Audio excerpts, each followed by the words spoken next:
এক একটা মৃত্যু মানুষকে নাড়িয়ে দিয়ে যায়। 12 তারিখে রবিবারের দুপুরে সবাই ধাক্কা খেয়েছিল আশা ভোসলের প্রয়াণে। আমরা এমন এক ভাগ্যবান প্রজন্ম যারা আশা ভোসলের যুগে জন্ম নিয়েছি, আর মুম্বাইবাসীরা ভাগ্য দেবতার আশীর্বাদে আরো ধন্য, কারণ যে সূর্যের আলো আশা ভোসলের পেদার রোড বা লোয়ার প্যারেলের বারান্দায় উঁকি মারে, সেই রোদ্দুর কিন্তু আমাদেরও ছুঁয়ে যায়। আরব সাগরের বুকের ভেতর থেকে রাতের চাঁদ যখন আকাশের কোলে এসে বসে, তখন আশা আর আমরা একই সাথে তার জ্যোৎস্নাতে ভিজে যাই। আজ সেই সৌভাগ্য পাস্ট টেন্স হয়ে গেল, কিংবদন্তির গল্প শেষ হয় না। আহা, আশা যে সুর রেখে গেছেন আমাদের জন্য, 200 বছর পলকে কেটে যাবে ওই সুর ভাঙিয়ে। যেমন রাজার সম্পত্তি ভাঙিয়ে তার বংশধদের দিন কাটে, আমাদের আজকের নিবেদন আশায় ভালোবাসে। আজকের এই মধুর সন্ধ্যে আমরা ডুবে থাকবো আশার মায়াবী হাতছানির ইশারায়।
অসম্ভব সুন্দর রান্না করতে পারতেন।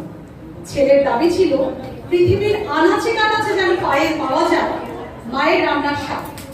তাই ম্যানচেস্টার থেকে দুবাই, কুয়েত থেকে আবুধাবি জুড়ে তৈরি করেছেন তিনি তার রান্না বান্নাকে তিনি শ্বাস নেওয়ার মতো ভালোবাসতেন বলে এক হাতে যেমন ধরেছেন হাতা খুঁটি, অন্য হাতে তুলেছেন ছিন্নভিন্ন। আজ জীবন গেয়েছে জীবনের জয়গান।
একটু পদে কথা মনে হলেও উনি বলেছিলেন জীবনে বাঁচতে হবে হেসে অথবা কেঁদে। মেয়ের মৃত্যুর পর উনি কারো সামনে কাঁদেন, একাত্রে শাওয়ারের তলায় মায়ের চোখের জল অঝরে ঝরেছে। তার বিশ্বাস ছিল জীবনে অপ্রাপ্তি দুঃখ শুধু নিজেরই হয়, মানুষের সামনে নিজের হাসি দেখিয়ে আনন্দে থাকতে হয়। এই বিশ্বাসটার জীবন পথে ছিল। তার সুরে তো ময়না বলো তুমি কৃষ্ণ রাধের মতো চটুল আবেদন খেলেছে।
পাশে যাওয়ার সৌভাগ্য হয়নি।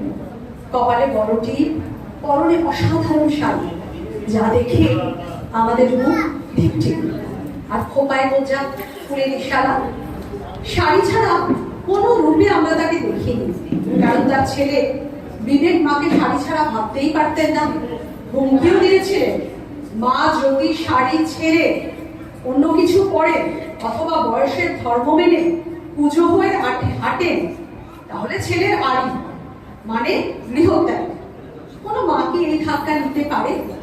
কিন্তু কানের পাশে বকুল ফুল, যে ফুলই পায় বকুলের ব্যাকুলতা আজও আমার চাই।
কেউ একটু জয়দীপকে খুঁজে আনো, মুহূর্ত তুলতে চলে গেছে। সুরে রাজকুমারীর গানে এমন এক আহ্লাদিপানা ছিল যাতে ওই দিয়ে পাথরও ঘুম হয়ে যায়। নতুন প্রেম অথবা নতুন বিয়ের পর সোহাগ করে যদি কিছু চাওয়া হয় তাতে আলো চলবে। নতুন বউয়ের গোলাপি হাতে রেশমি চুড়ি পরাবে না কোন হতো, যদি তার বউ বলে ওঠে কিনে দে রেশমি চুড়ি, নইলে যাবো বাপের বাড়ি।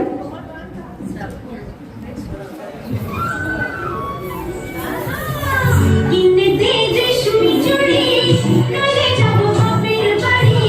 দিদি বলে চল কাটালি, জানি তোর জানি চুরি।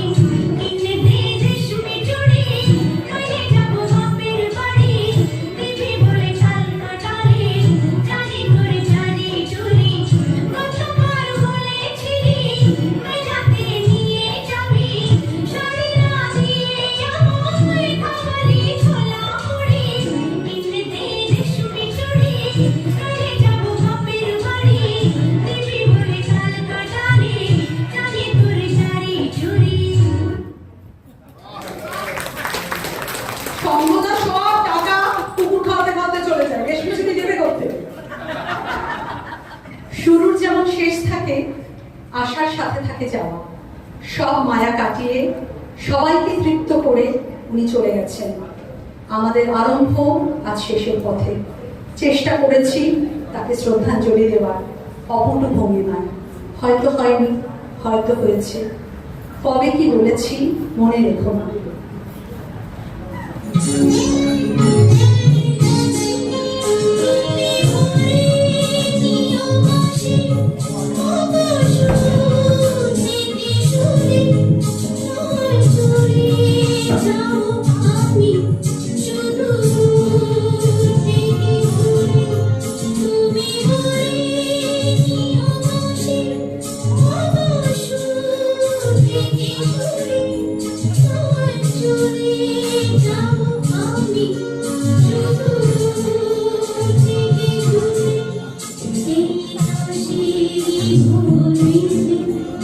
তুমি